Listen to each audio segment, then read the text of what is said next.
Channel open. Welcome back to Weekly Trek, a Star Trek news podcast presented by TrekCore.com. I am your host, Alex Perry. What's today's date? The date. Today's show was recorded on May 29th, 2026, and is current through Star Trek Starfleet Academy Season 1, so beware of spoilers. Alright, let's get into the show. Good day, Voyager, and welcome to A Briefing with Neelix. It's a catchy title, isn't it? Weekly Trek is a regular news show covering the biggest stories from the Star Trek franchise. We are in the Alex Kurtzman era of Star Trek with the 12th television show currently in production and 14 movies to enjoy, and merchandise continuing to fill the Bajoran wormhole. So stick with me and I'll help you sort the real facts from a lot of the Dominion propaganda that you'll find online. But I can't do this alone, and my guest this week is returning guest Jenn Tifft. Jenn, welcome back to Weekly Trek. Hey Alex, good to be here. All right, Jenn, well, you know the drill. I want to know something's got you excited about Star Trek at the moment. What's got you moving at Warp 10? Okay, well, so lately, I got myself a copy of the Lower Decks art book, Yes. which is amazing and so fun, and I read because of the hearty endorsement of Weekly Trek, a Star Trek news podcast from TrekCore.com. That's the only reviews I trust. Good. That's how it should be. I mean, I had that one pre-ordered for a while, but it was helpful. No, but anyway, so I got the Lower Decks, our book. I went through all the characters and the Cerritos and all this stuff. And then when I got to the episode pages, I decided that I would do a rewatch of Lower Decks. Okay. And only be allowed to read that page about the episode after I watched the episode. You know what I mean? So it's fun. So to try, because I was having so much fun with it, I was like, I want to try to stretch it out a little bit. Sure. So it's been a lot of fun to do an impromptu Lower Decks rewatch, and then have the little bonus at the end of getting to go through the little, the pages from that episode and look at all the art and the different choices they made. It's so fun. And I love it. I'm having a great time. And how deep are you into the show? I just went on a girls' trip with, Tendi and Beckett and Taylin. And we went to a wedding on Orion. Season 4. Yep. So that was a lot of fun. Man, you're deep. I'm deep in it. Oh yeah. I've been booking through, because that's the nice thing is you can decide to do a Lower Decks rewatch at any time because the episodes are so quick. You can go through it pretty quickly. Yeah. So Orion, man, got to visit Orion and the Mistress of the Winter Constellation and meet her sister Erica. The names just kill me. I love it. Her dad, Buttert. Yep. So yeah, that's where I am. I'm enjoying the mystery of all the ships that are getting what appear to be destroyed. Yes. Right. Yes. We've got a Klingon ship with Ma'a and Romulan. And so I recall you were quite distraught when you thought that he had died. I was so upset. I was like, Taylin gets to be a major character on the show, and Ma'a just gets unceremoniously destroyed in a cold opening. That's so unfair. I loved him.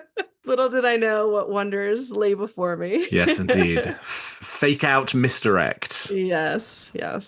I'm so glad that it was a misdirect. Well, I have been doing some reading as well.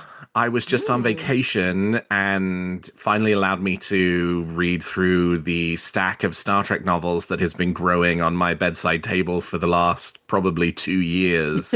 I'd been really stuck in the middle of this book that was published a couple of years ago by Greg Cox. It was a TOS book that was set in 3 different time periods, 2024, during the run of the original series, and then after the Final Frontier, or maybe before the Final Frontier. And it was about the 2024 thread was someone making a true crime podcast about the disappearance of Gillian Taylor from the Cetacean Institute. Didn't expect you to say that. Yeah. She, didn't come to work one day and nobody ever saw her again. And it's this cold case and what happened. And she didn't even go home and pack a suitcase. She didn't even go home and pack a suitcase. So as part of this true crime podcast, they, she's seen at the hospital. So they interview people at the hospital, and she's seen at the pizza restaurant. So she tracks down the waiter from the pizza restaurant, and then she's seen in the park. And so the garbage guys, right. Yep. And the runners, when they leave, Love it. so like she's making this, like serial type podcast. And I hit the sort of twist of the story and I was Hmm. like, oh, I don't think I like that very much. And so it took me a solid 18 months to get around to finishing the book. Ooh, But I was like, yeah, I'm gonna yeah. power through. And I did. And actually, I ended up enjoying it. Not as much as I'd hoped when I started, Right. but I did not end up disliking it as much as I feared at the halfway point. So Well, that's all in good. all, it was fine. But then I turned to the most recent novel that came out, which is To Defy Fate by Dayton Ward, which is a Star Trek Ah, Picard novel set. now I did read your review of this one. Yes. Read the one about Lower Decks too, but I mean, this one made me want to read this book. Go on, but yeah, this is on my list now too because of your review. This is a Star Trek Picard novel set in basically after the events of The Last Generation, before the sort of like Enterprise G stuff right at the end of the episode. Hmm. And it's a Picard novel, so Picard's the main character, and Beverly Crusher's the main character, and Wesley Crusher's the main Love character that. as Traveler. prodigy Wesley Crusher, basically. And Yes. like one of the main locations in the book is the like traveler ziggurat from Ah, Star Trek yes. Prodigy. It's like a Love main, that like they location. go to that location multiple times in the book. It's Oh, like they're like, yeah, fun. yeah. It's sort of like home base for this sort of Sure. timey-wimey adventure that they go on. And it's a ton of fun because you get some really nice moments that you never get in the show. You get Right. Picard and Wesley reuniting. You get Beverly and Wesley reuniting, a thing that you Hmm. don't. You get very briefly at the end of Prodigy season 2, but like, you get sort of a proper moment for the characters in Right. this book. It's got alternate history stuff. It's very tied to the Romulan supernova and sort of pulling together a lot of these different threads of Kurtzman era canon. And there is an Enterprise character I won't spoil. There's a Discovery character Ooh, I won't spoil. Like there's other Next Generation characters I won't spoil. There's a Deep Space Nine character I won't spoil. So like love there's a it. lot, like it sort of pulls to, I think basically every show, maybe with the exception of Starfleet Academy, has some kind of Yeah. character or role to play within the story. It's a ton of fun. And it's the first Star Trek book I have read in a while. I spent a lot of time talking about this in my review, where like the thing I really liked about Star Trek books before the Kurtzman era was that they were taking the stories of the shows forward. And obviously when Hmm. the shows came back, they had to stop doing that because the shows were telling the stories now and the Right. books had to be subservient to that. But it has felt like since 2017, the books have played it super safe. They've been really episodic and like always done as little as possible to rock the boat because you don't want to have it spoil where you read a book and then 6 months later an episode does something that completely contradicts it, as Yeah. actually happened a couple of, like, I think there's one Discovery, the first Discovery book that has Pike's Enterprise in it, which is like Jeffrey Hunter Pike, not Anson Mount Pike, because Anson Mount Pike hadn't been cast and season 2 hadn't been written. And so you have this book in which the Enterprise and I think it's the Shenzhou are like enemies of each other effectively. They're in Mm, conflict and tension, and it just does not work at all within what you see on the actual right. show. And these things, like the book came out like a year before Discovery season 2 dropped. So I completely understand why they took a very safe approach to it. But now a lot of I these don't do shows that are over, anymore. Yeah. like, and we don't know what's coming next and we don't know what it's going to be. And so They can do whatever they want again. exactly. It's the first. It doesn't do anything. It is still pretty safe. None of the characters end up doing something that feels really new,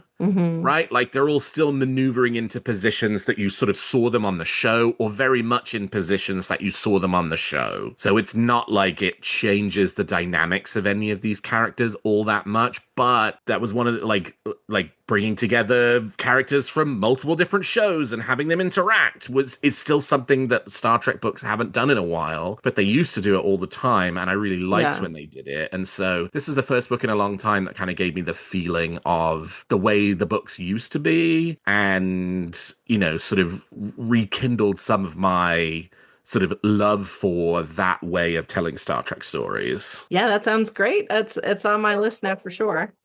That's the kind of Trek book I like too. I like when they mix the characters together. And you had me at Ziggurat. I mean, it has that very Prodigy element to it. Yeah. All right, well, with that, let's turn to the week's top stories. There's a war going on, and I'm a reporter. With Strange New Worlds Season 4 arriving on Paramount Plus on July 23rd, executive producers Alex Kurtzman and Akiva Goldsman have been talking to Polygon about what to expect from the 10-episode run, and there's quite a bit to unpack. First, the season won't have a central villain in the mold of the Gorn or last year's Vesda. Instead, the focus turns more personal, with follow-up to the Kirk-Spock mind meld from the Season 3 finale, and more spotlight on characters like La'an Noonien Singh and Erica Ortegas, both of whom, of course, are conspicuously absent from the Enterprise of the original series era. Then there's the puppet episode, which is exactly what it sounds like. Captain Pike transformed into a Muppet-style puppet via a transporter accident. Kurtzman described it as more work than any episode they've made, including the animated and musical outings. And the most intriguing news, Goldsman revealed that his biggest regret for the run of the show is that they never managed to get William Shatner onto Strange New Worlds. The concept they kept trying to crack was an alternate version of Kirk who chose to stay behind in 1930s New York with a still living Edith Keeler after the events of the city on the edge of forever. Multiple scripts were written across multiple seasons, but they were never able to make it work. No word on whether Shatner himself was ever formally on board with the idea. Jen, what did you think about these revelations about Strange New Worlds Season 4, and would you have enjoyed seeing the Strange New Worlds producers' William Shatner pitch become a reality? Well, this made me really excited. I mean, I was already excited for season 4. Am I kidding? But yeah, I like this. I don't need there to be a big bad villain that's putting a dark shadow over every episode, because you know what? We have these characters for what, 16 more episodes? Yeah. So I was just enjoy the characters, and so that I was kind of glad about that. I don't really need that. Let's do a little bit more, like they said, character driven and episodic. And yeah, that's where I'm at right now, especially if these episodes, season 4 is coming out in July, right? Sure is, July 23rd. I love a good summertime trek, I don't need a big bad doom and gloom thing. I need a puppet episode, which I'm actually super excited for. It sounds so dumb, but it can be done. We know this. We know this from Mile Time. If people haven't seen that episode of the show Angel, which they did a puppet episode, and it was ridiculous and hilarious and worked out great. And I think if anyone wants to see the possibilities of a puppet episode, if they're a little bit skeptical about this, go watch Smile Time. You can watch it. You don't need to know anything about Angel. You can just step into it and just watch that one episode, and it's hilarious. I think if they play it right, like they did all the other weird concepts they've done, Strange Worlds done so far, I think this could end up being really, really funny. I can confirm your contention about Smile Time. I have never seen an episode of Angel, but at your urging, I did watch Smile Time because I was also curious to see how a puppet episode would work with a live action show, and that is a great episode of television, right? And I did not need to know anything about the show in order to watch it. It was just a very enjoyable hour, and hopefully the Strange New Worlds puppet episode will take inspiration from the Angel episode in, I guess, the same way as the Strange New Worlds musical episode took inspiration from the Buffy musical. We know episode. They're fans, Yeah, right. They brought up bunnies, like for the Buffy reference to the Buffy musical. So so I'm hoping. I honestly think that one's. I have. That's the one I'm most looking forward to be honest. Just the puppet episode. I do weird shit. Like I said, we got 16 episodes. It's gonna be great fun. I mean, if a transporter can turn you into a kid, and if it can turn you into an evil and the good half of yourself, sure, it can turn you into a puppet, I guess. Like, just go with it. Just go with it, man. Just go with it. This is a universe where all kinds of crazy shit happens. So I mean, in terms of sort of concepts for the episode, a transporter accident that turns one character into a puppet is definitely up at the top of my list of like intriguing sort of episode concepts for a puppet episode. Like if the whole crew had been Muppets, I think that probably would have been a bit much. But like, a lot of the idea of it just being one character. A lot of the humor comes from the interaction between humans and and puppets. I don't know how to put that. I mean, classic. Human That's puppet classic. relations. Exactly. That's how the Muppet Show works, right? Yeah. But yeah, so your other question was the William Shatner. The William Shatner. I appreciate them trying to figure out a way to honor William Shatner in that way, but that concept isn't one that is particularly one that I would be interested in seeing, because I don't know, like an alternate Kirk where he did the wrong thing. I don't know, like that. Like, do we need to bring him back for that? You know Right. what I mean? Like, I don't know. But I do appreciate them trying to figure out a way to get him back. To get to honor the character in that way. But I'm not. I'm not mad that it didn't happen. I'll just put it that way. So, what about you with that? I am on record, long time on record about William Shatner and Star Trek, which is like, give it up, people. Yeah. The man is 95 years old. He's not Yeah. coming back to do an episode of television. Like, yes, he goes and does the conventions, Yeah. but like doing TV is big, And it's like he's 95. Yeah, I feel the same way. But I feel like there could have been a way to do, like, I mean, again, you do your transporter things. You do one of those things where it's like something different happens to Kirk every time they try to get him Sure. back. Like, oh, now he's a kid. Oh, now he's William Shatner. Yeah. Oh, now You're right. Yeah, now Paul he's Rudd purple. in Now he's in whatever. Endgame, You know what I mean? Like, it just is. But then it's just a cameo, and it's like, But I know. I don't think it's necessary. I'm just saying, like, if you want it that badly to have 95-year-old William Shatner in the show, which I don't know, it's not something that I need in my Strange New World. yeah, I'm just like, We love and appreciate the original Kirk. I mean, it's clear at this point the will William Shatner come back to Star Trek thing is just going to be part of the cultural conversation until it's literally not possible anymore. Oh, it will still happen. Then, yeah, right. Yes. I can hear it now. William Shatner's not really dead. He's cryogenically frozen. Yeah. I mean, it's obvious it's forever a story that drives people to click on it. It's our top story for today because, they said we were thinking about having William Shatner come back to Star Trek. But yeah, I mean, going all the way back to Enterprise season, 4 and 5, when they were talking about wanting to bring Shatner back, it's just like, it's never happened. And that was 20 years ago. And 20 years we've been doing this sort of song and dance of, we're trying to find an opportunity to bring William Shatner back. And, at age 95, we're still doing it. I mean, it sounds like they put a lot of effort into it. Like, like they said that there was a script and everything. I mean, multiple scripts that like they tried every year of Strange New Worlds to come up with a script that made it work. Yeah, well, write a book or something. Write a novella. Yeah, I mean, it's an interesting concept. Yeah, but it's also just I would read that. Yeah, I would read a novella like that. But it's like, and maybe this is partially why they didn't ultimately go for it. But it's like, okay, if you're going to all the trouble of bringing William Shatner back to play James T. Kirk again, do you really want it to be not the guy? Yeah, like some other guy, the alternate guy. Yeah, the alternate guy, right? Like, I don't care about the alternate guy. I care about the guy, right? Like, and yes, the guy is dead in Star Trek, dead for many, many years. Yeah, the character's been dead, but I would much rather a hand wavy, congratulations, he's alive again. Resurrected from the Section 31 repository in Star Trek Picard season 3 and have it be about the guy. Yeah. I mean, I'd rather they not do anything at all. Like, I'm well on record. Leave it alone. There isn't a script or a concept or a scenario that would make it worth everybody's time. I don't know. I can't think of a way. I don't know. Why do we want that so bad?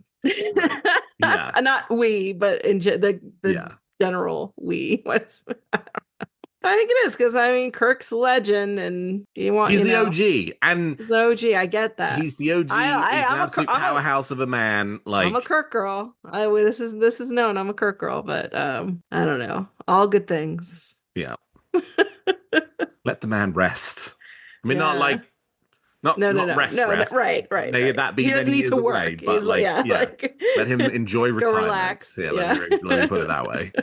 Well, there is a lot going on in the world of Star Trek publishing right now, so let's run through some of the highlights. Master Replicas has now announced 2 new books in relatively quick succession. The first is Star Trek Picard, Rebuilding the Bridge, written by Picard art director Liz Klokowski. It's the definitive behind-the-scenes account of how the Enterprise D bridge was reconstructed for Star Trek Picard Season 3, packed with hundreds of photographs, concept art, and blueprints. Forwards from both showrunner Terry Matalas and production designer Dave Blass, with an afterword by original TNG production designer Herman Zimmerman. It's a Master Replicas exclusive, so you won't find it on Amazon. It's priced at $49.99 and is available to pre-order now at masterreplicas.com and expected to ship in late August. Their second announcement is the launch of a new series called Star Trek Briefings, kicking off with Jet Reno's Guide to the USS Athena, likely an homage to Mr. Scott's Guide to the USS Enterprise, a collection of 120 technical diagrams and design schematics originally created by the Starfleet Academy art department for the writers and directors. It covers everything from exterior views and ship transformation modes to classroom and dorm layouts, priced at $29.99. It's also available for pre-order now at masterreplicas.com with a September shipping date. On the comics front, IDW has formally announced their Star Trek 60th anniversary special, a 68-page one-shot dropping on September 2nd. It features stories spanning the full franchise, the original series, animated series, Next Generation, Enterprise, Picard, Lower Decks, and Starfleet Academy, with contributions including from the Trouble with Tribbles writer David Gerrold, Lower Decks creator Mike McMahon, and acclaimed Marvel comic writer Brian Michael Bendis, among others. Also included a preview of IDW's upcoming Enterprise G Star Trek relaunch comic series. And finally, Star Trek has made its debut on the WEBTOON digital comics platform with 2 new series. Stargazers launched May 17th and is already releasing new chapters weekly. It is set on Deep Space Nine following the TV series, following a new cast of young adults navigating early adulthood, a complicated romance, and apparently a station-wide animal smuggling conspiracy. The second series, Recollection, is coming this summer, a mystery story in which a crew wakes up on a Federation starship with no memories, guided only by an enigmatic hollow pilot who seems to know more than they are letting on. Jen,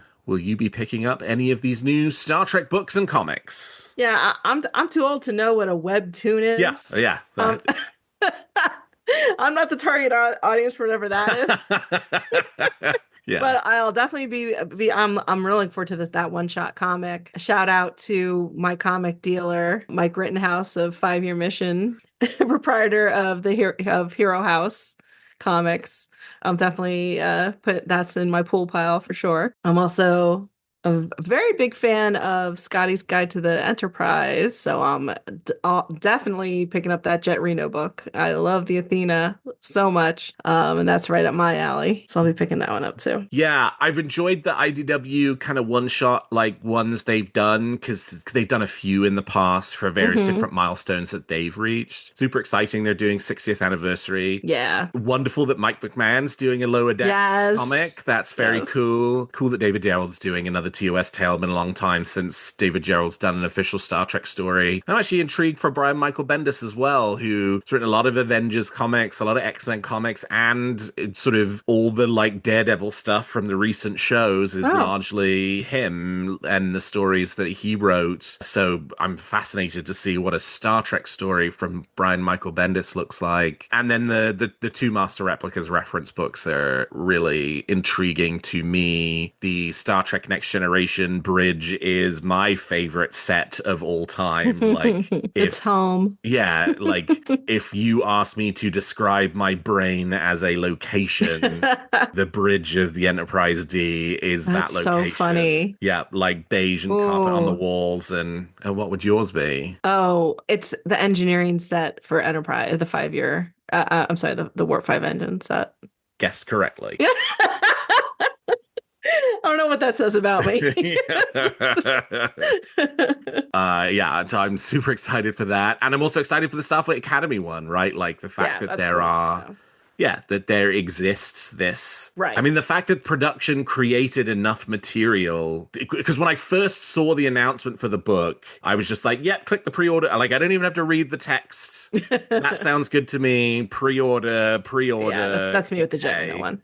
And I mean, I don't expect it to be like a big, thick tome of, No. technical content. The Scotty one's real thin, too. It's just production drawings and things like that. But just the fact that there is technical content right, of any exactly, kind is exactly. wonderful. Yeah. You know? Oh, I'll take anything Starfleet Academy I can get. Yeah. They won't even sell me those fucking hoodies that they all wear. Oh, I just got one of the knockoffs in. How does it look?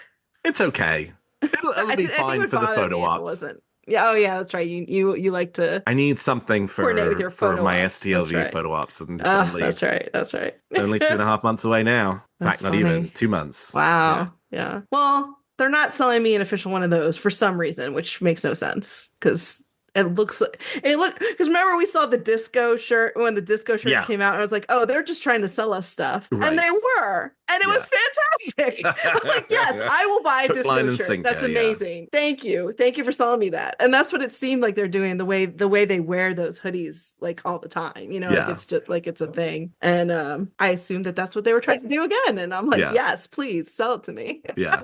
So I'm super excited to see how the Jet Reno book.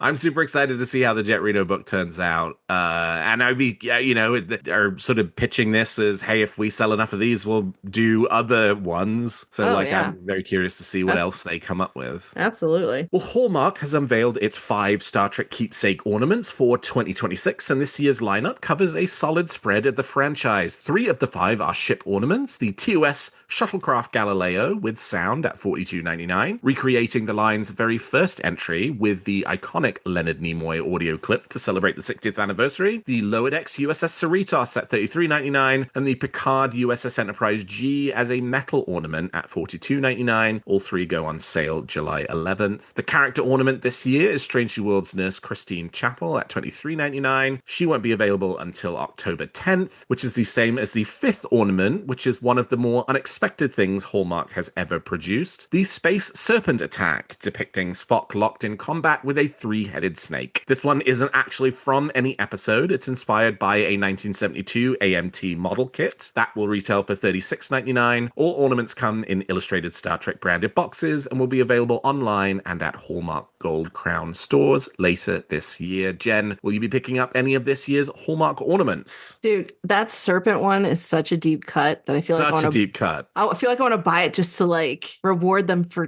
doing it. Yeah. You know what I mean? Yeah. Even though I have no ties to that particular model kit or anything, it's just, that's very, very cool that's just randomly a thing that has been made. But I have my eye on the metal G. Sure. Because the G is one of my top ships. I freaking love it. But I love the all metal one. I'm not sure why they're doing another G, but I love that it's all metal because then it kind of like blends into the tree like it's a regular ornament, which I kind of like. Are you one of those people who have like classy, color coordinated trees? I do have but I have classy ornaments and I have like Star Trek ornaments. But I would kind of like that this is kind of like a surprise Star Trek ornament. Classy Star Trek ornament. Classy Star Trek ornament, exactly. Like I could hide this amongst the classy ones, and then your eye, goes to it and it's like, oh, surprise Star Trek. I like that.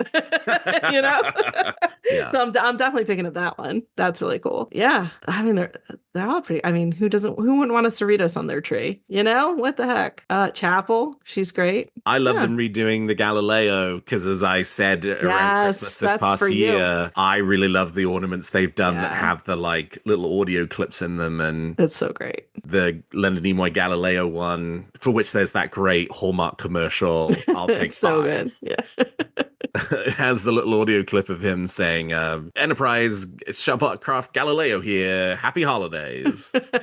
And with the old style ornaments where you plug them into your light string when you turn the tree on, he says the thing. This one I assume will just be button push because that's how they do it these days. But but still, it's very cool. It's a nice homage back to. It's fantastic. Yeah, because that was their very first release back in like 1991, I think, was the first year Hallmark did Star Trek ornaments, and the first one they did was Galileo, and it had the Leonard Nimoy audio clip, and so them doing that again is a nice throwback. Yeah, it feels like they put some thought into it this year. Yeah, with some of these, so that's cool. Well, and lastly this week, some news closer to home. I finally announced the new podcast I've been teasing on this show. What? Yes, that's right. I have launched a second podcast, Warp Factor 5, a Star Trek rewatch podcast hosted by me. The concept is straightforward but ambitious to work through every episode of Star Trek in in-universe chronological order, 5 episodes at a time, ranking and discussing the episodes as we go. That means we will be starting with Enterprise Season 1, followed by Discovery's first 2 seasons, then Strange New Worlds, the original series, animated series, TNG, DS9, Voyager, all the way through Starfleet Academy, with the Kelvin timeline,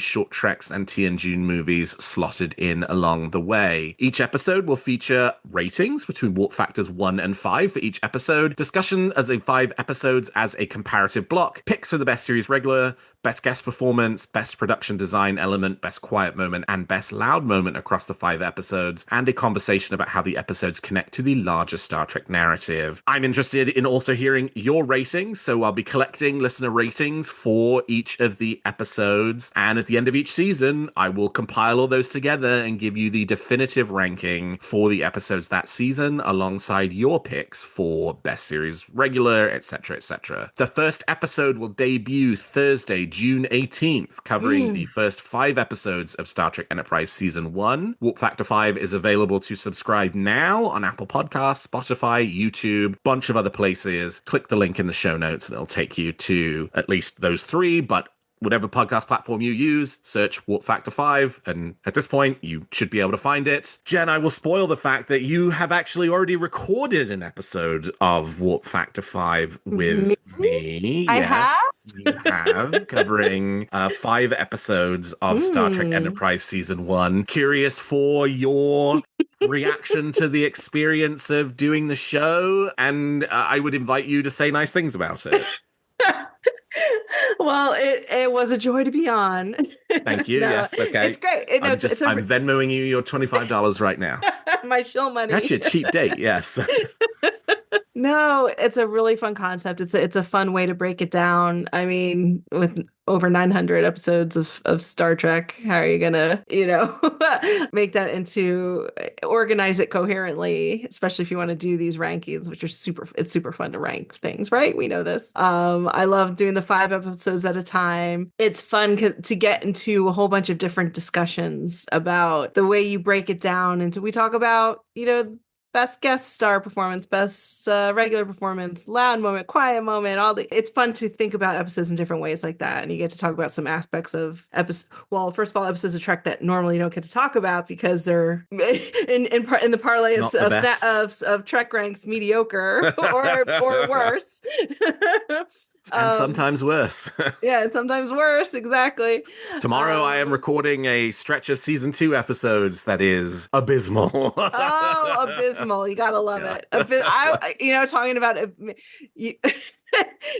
talking about even abysmal Trek is fun. Oh, yes. No. In that context of ranking and trying to find things within the episodes that are worthwhile, even in the crummy episodes. Yeah.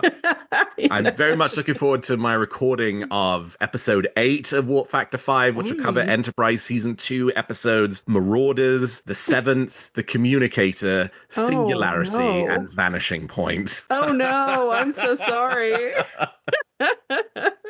Here's your $25 shill money for not reading those episodes. Well, actually, I think you have volunteered to come on for the next episode of season 2, covering the also abysmal Precious Cargo, the Catwalk, Dawn, Stigma, and Ceasefire. I had to claim that one. Yeah, I mean, Precious Cargo is abysmal. I actually really like the Catwalk. I hate Dawn. Dawn is awful. Oh, I can't wait I can't wait for that conversation. And then Stigma and Ceasefire are actually not too bad episodes. So yeah. I really wanted that run for Precious Cargo, though. That's so fun. When would I ever have a chance to talk about Precious Cargo? Exactly. Although, didn't you talk about Precious Cargo on your podcast back in the day? No, we specifically did. We did princesses. So we did kidnapped princesses or human trafficked princesses, and we didn't even have to use Precious Cargo. That's how many episodes of those there are in Star Trek. We did a lot of Troyes and The Perfect Mate. That's right, yes. Even though the Creosian princess, would have been the obvious choice. I think that's an unfair fight, True. Precious Cargo against anyone that's kind of... But Yeah. So anyway, it's a great format for the show. I'm excited to listen to all these episodes, follow along with you, go through all the Trek. I like the chronological order too. That was fun. Yeah, I have wanted to rate every episode of Star Trek for a while. The Yeah. last time I did a full franchise rewatch, I ranked every season, but that was just like a vibes based ranking of like, oh, do I think I like this season a little bit more than this season? And the sort of next frontier of that is to go through every episode and give it a score and then Right. figure out what your average scores are for each season and then what do the season rankings look like. And so I was like, oh, I really want to do that for the 60th anniversary. Hey, I've been interested in doing a second show because this is the first episode of Weekly Trek in a month and like we are scraping the bottom of the barrel as far as Star Trek news stories go. we barely scraped together enough for an episode. All this hard-hitting news we just talked about? Yeah, what are you talking? right. What do you mean? Yeah. So not as much Star Trek news to talk about at this moment in time. So it's like, this is a Right. perfect opportunity to add a second. Yeah. Weekly Trek's not going anywhere. To add a second podcast, and it's a lot of fun. And yeah, I've recorded 7 episodes already, 8 tomorrow. And keep pushing forward from there. I'm always interested in seeing how people react differently to episodes that I Yeah. like and episodes that I don't like. 'Cause Yes. There's always someone who loves it if there's one I don't like, and vice versa. Yeah, I have already been surprised And it's by fascinating.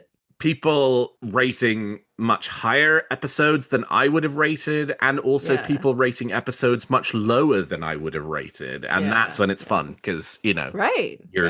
when you're surprised by somebody's reaction, and everybody's reaction's valid to any episode they watch. Everybody Exactly. might love, Best of Both Worlds Part 1, but if you hate Best of Both Worlds Part 1, You picked you're a wrong, bad but example. like, yeah. That's a bad example. You're wrong, but I'm I sure respect there's you somebody for out it. there, and I respect that opinion. But I will say there is an episode of Star Trek Enterprise Season 1 that I give a 5.0 that a lot of people really don't like. So that's a teaser and a spoiler. teaser. The teaser. I think I might figure out which one that is based on today's Trek ranks that I listened to, but I won't give it away. Yes.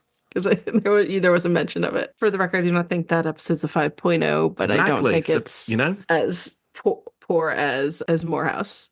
This is where the conflict comes in. This is where the surprise comes in. No, it's fun. It's super fun because if we all agree on everyone, then what Right. on every episode, then it's just like, oh, what's that sketch with Chris Farley and everything? He's like, remember this? That was great. That's like all his like reviews.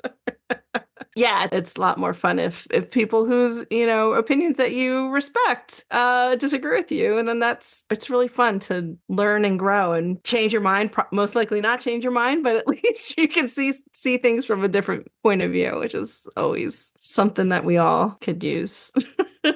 All right, well, we've talked about the facts, and now let's offer our opinions on the Star Trek franchise. Your opinion has been noted.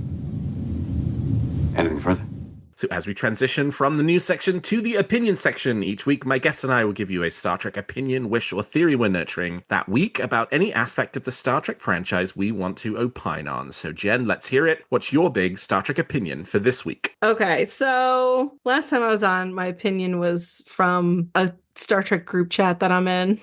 Sure. And it had me thinking. Yes, the Scotty. Yeah. Was it? Yeah, it was what town Scotty's Oh, that's from right. also. Yes. Yeah. Well, I'm sticking with that theme of just group chat conversations. Oh, No, because today a friend in the group chat was talking about time dilation and impulse drive versus warp drive. Like wouldn't time dilation occur even going at impulse speeds? And, you have a little discussion about that, which is fun. Like, that's a fun thing to think about. But it really made me think about how refreshing it is to just, that's the kind of Trek conversation that we used to have all the time. And I used to love having that kind of conversation. And online, you can still have it within your little group chats, right? But like, none of that exists anymore. in social media, like the arguments are all like, oh, is this offensive? Is that too, Yes. offensive? The or like, subliminal fascist messaging of Star yeah, Trek Strange New Worlds. right. Just when did that kind of arguing about Star Trek take over? Yeah. And we stopped talking about the little fun woolies like that, like time dilation and impulse drives, and that's I don't know. So I don't really have a point other than to say, like, I wish that there was a lot more of those kinds of conversations again, as because that took me back to when I was young and before, pre-internet and everything. And that's all like, when I was a kid, that's all me and my friends would talk about would be those kinds of weird little questions. Yeah. And I just think that's nice. And I think we should do more of that. Well, in that spirit, my opinion this week is exactly along those lines. So this is also a preview of this is all just one giant plug for Warp Factor 5. That's what we're here for, right? This is a preview of a thing that I am obsessed with across season 1 of Enterprise and early into season 2. And it starts in the episode that you were a guest on, which covered Silent Enemy and also the episode Shuttlepod 1. And that is the characterization of Malcolm Reed. Because oh, Malcolm. There are two very different characterizations for Malcolm Reed. There's two Malcolms. Which are typified by Silent Enemy and Shuttlepod 1. In Silent Enemy, Malcolm Reed is the most awkward man you've ever met in your entire life. Classic British stereotype, ultra stuffy, kind of like to a massive extreme. Doesn't talk to his parents, doesn't have a favorite food, just extremely buttoned up and reserved. Then you get to Shuttlepod 1, and that Malcolm Reed has a little bit of that, but also then there's all the like womanizing stuff, right? Where him and Trip are talking about all the women that they've dated, and Malcolm's doing all of his letters to, his like female confidants that he has had throughout his life. I hesitate to even call them girlfriends because the idea of Malcolm Reed having a girlfriend just doesn't sit right with me. Honestly, my theory on that is that these girls are going to get these letters and be like, Malcolm who? I don't really remember him. So as I've watched the episodes, there are two distinct characterizations for Malcolm Reed. And across Enterprise season 1 and 2, you see the two different Malcolm Reeds show up twice. Silent Enemy Malcolm Reed then returns in Minefield, where he has the most awkward breakfast with Archer and is super stuffy and reserved and can barely hold a conversation with his superior officer because he's so, kind of uncomfortable with doing it. And then Shuttlepod 1 Malcolm, who then comes back in 2 days and 2 nights when him and Trip go off and have their, try and pick up chicks They're and the most end awkward dorks. Just awkward dorks.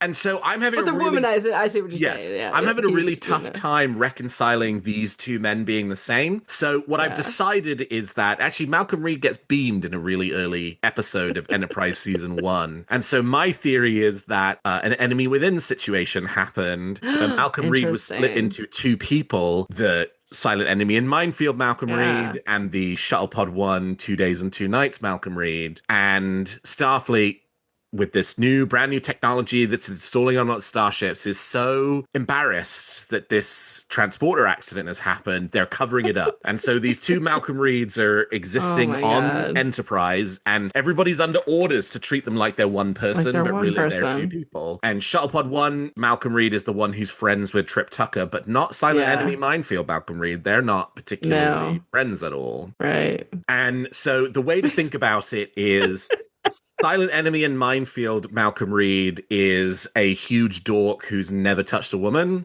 but never asked. And Shuttlepod 1 and 2 days and 2 nights Reed is a huge dork who's never touched a woman and has always asked and always. But still has, the confidence to think that he's... Exactly. Yeah. So two completely different Malcolm Reeds. And now every episode I watch, I'm like, oh, which Malcolm Reed which of the two am I watching in today's episode? So yes, that's a little preview of some of the through line of the deep dive conversations that are taking place in Warp Factor 5. Jen, what do you think about my theory of Malcolm Reed? See, I think that's just the feigning luck with women when it's not, you know what I mean? Like he's making up. I mean, these women that he's writing these letters to, he probably either had one date with, and they were like, you're weird, or like, you know what I mean? Or I think he's exaggerating his relationships with these women. Let's not forget, this is the same Malcolm Reed that has the stinky fantasy,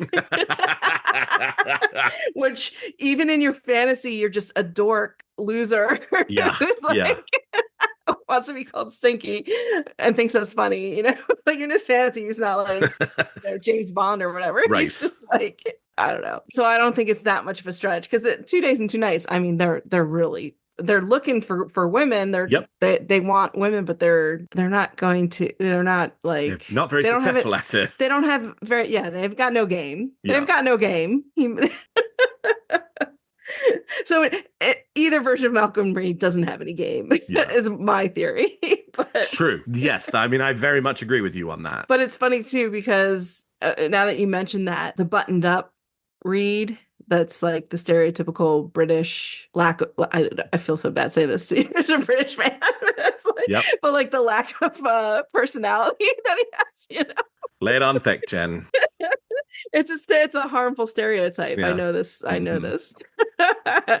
love British men, but okay. So that version of Malcolm Reed, though, is very hyper confident at his job. Like, yes, extremely. Extremely. Yes. So I think he's either thinking about blowing stuff up, or he's thinking about getting laid, and that's where that's where the difference lies. You know, that's just where those are the two things he focuses on in his otherwise lack of personality. He has two things, those two: blowing things up, and his desire to lose his virginity. Exactly. Yes, well put. And he can only think about one of those things at any given time. Yeah. So you're either going to see the one hyper focus on his job or hyper focus on women. That's my theory of Malcolm Reed. Oh, this poor character. So bad, but he's just... Anyway, for more thoughts on Malcolm Reed, more than you ever wished you ever had, tune into everybody was ready to sign up for this show, and now after this conversation they're like, I'll give that one a miss. Like, I don't know. Well, you never know. That's a fun thing. You never know what you're going to get into talking about. Exactly.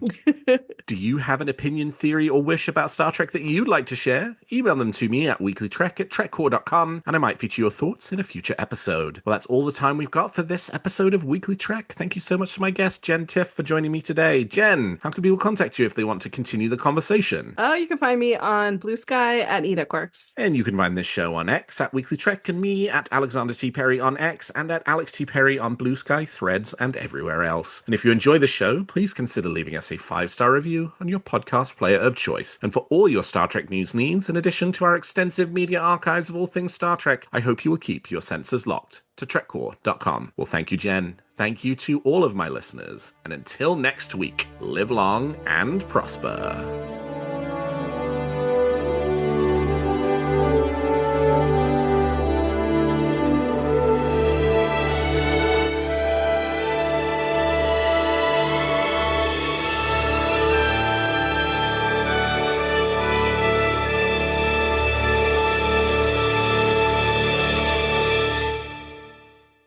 Weekly Trek is a production of TrekCore.com and owned by Trapezoid Media, LLC.